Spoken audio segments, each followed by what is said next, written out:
اعلیٰ حضرت علیہ رحمہ کا حافظہ ایسا کہ وہ جو کتاب ہے تنقیح فتاوی حامدیہ 2 جلدوں میں کتاب ہے، آپ نے ایک رات کے اندر مطالعہ فرمائی اور نیکسٹ ڈے آپ نے فرمایا کہ الحمدللہ اس کی جو عبارت ہے اگر اس کا حوالہ دینا ہوگا تو چند سال تک تو میں حوالہ بھی اس کا دے دوں گا، عبارت بھی نقل کر دوں گا، اور جہاں تک مسائل کا تعلق ہے کہ اس میں جائز ناجائز حلال حرام کیا اسے قرار دیا گیا ہے تو وہ تو پوری زندگی کے لیے یاد ہو گیا۔ قرآن مجید جو ہے وہ آپ نے مغرب سے عشاء تک اتنے وقت کے اندر آپ نے 30 دن کے اندر پورا قرآن پاک حفظ کر لیا،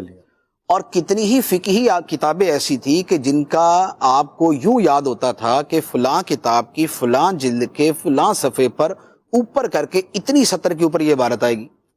تو یہ حافظہ ہے۔ ذہانت یہ ہے کہ کسی بھی شے کو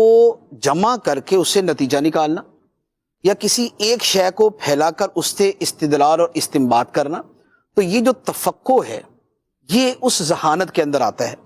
اعلیٰ حضرت علیہ رحمہ کی جو ذہانت ہے وہ نظر آتی ہے آپ کی کتابوں کی روشنی میں،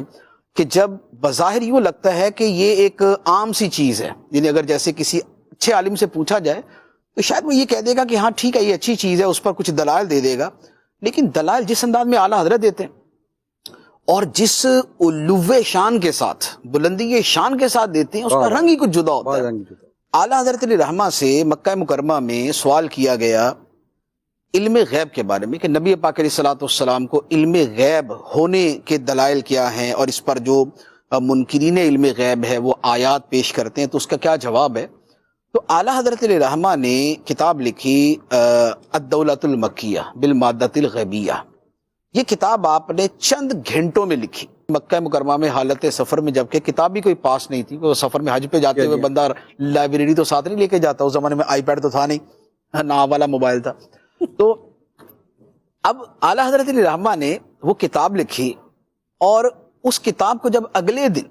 جو گورنر مکہ تھا اس کے سامنے پڑھ کے سنایا گیا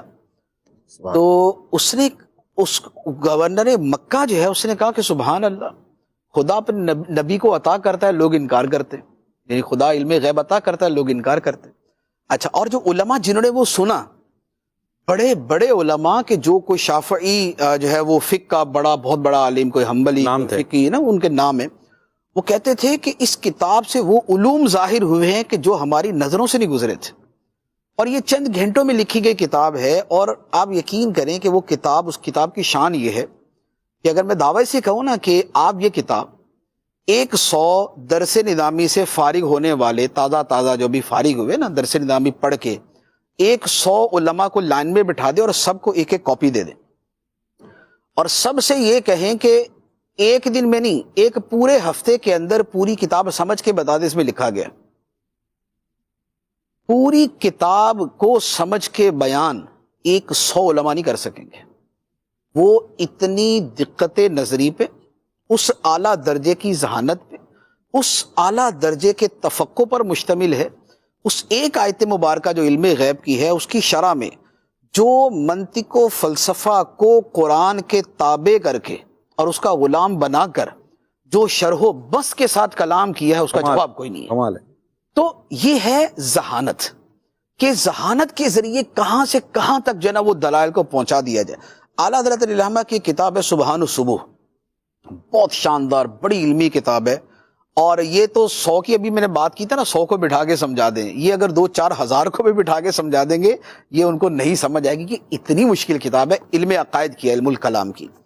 اس میں اعلیٰ حضرت علیہ رحمہ نے اللہ تعالیٰ کے صدق پہ، سچ پہ، سچا ہونے پہ، اللہ کے کلام میں کذب نہیں ہو سکتا، جھوٹ نہیں ہو سکتا، جھوٹ ممکن نہیں ہے اللہ تعالیٰ کے کلام نے، اس پر وہ پوری وہ کتاب ہے۔ اور اس میں جو دلائل اعلیٰ حضرت نے دیے ہیں وہ یوں سمجھ لیں کہ دلائل بیان فرمائے، اور فرمایا کہ یہ دلائل وہ ہیں جو آج تک کے ماضی کے سارے علماء نے بیان فرمائے۔ اس کے بعد اعلیٰ حضرت کے اپنے دلائل آگے شروع ہوتے ہیں، اور پھر وہ جو دلائل ہیں ان کی تعداد پچھلے 1300 سال کے علماء کے دلائل کی تعداد کے ڈبل سے بھی زیادہ ہے۔